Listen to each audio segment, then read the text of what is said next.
Any small business owner will tell you that a week or longer without trade or customers is a disaster, which is why MBE Print owner Charles Batt was in shock one Friday morning when he found his printing business in the heart of Parramatta covered in soot from a fire that broke out in the café next door. As soon as we could get in after the fire brigade had gone, you could see that the place was just covered in soot. Everything you touched, your hand came away black.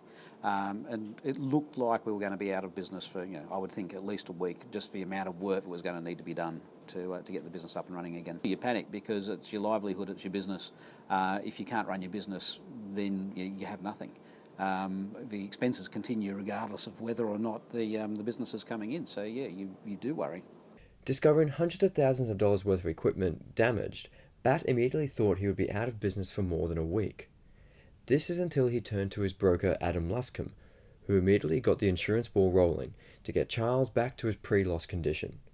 The insurer saw the complexity of the claim, the emergency of it, and they've appointed an assessor straight away who was attending that morning.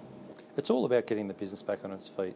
The longer a business is out of action, the more their customers are going elsewhere to their competition. So whilst the correct insurance program is in place, we still need to make sure that things occur and occur as they're required. In this occasion with Charles, they've determined that if they did some work over the weekend, that they can then hopefully open the doors on the Monday, which they did. Really what that does is it allows the business to continue. It allows the business to get back operating to its pre-loss position as soon as it can.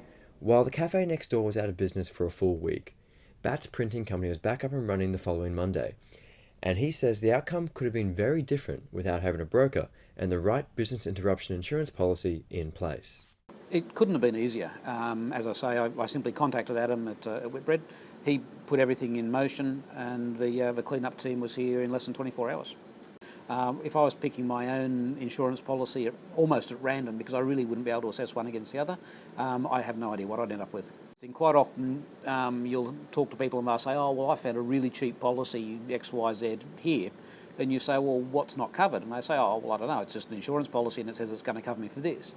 But the problem with all of these policies, quite frankly, is that you don't know what's not included because it's not mentioned. And so unless you've got someone who actually understands that and that's what they do for a living, you might find that you're paying insurance and you're not actually going to get the benefit you think you're going to get.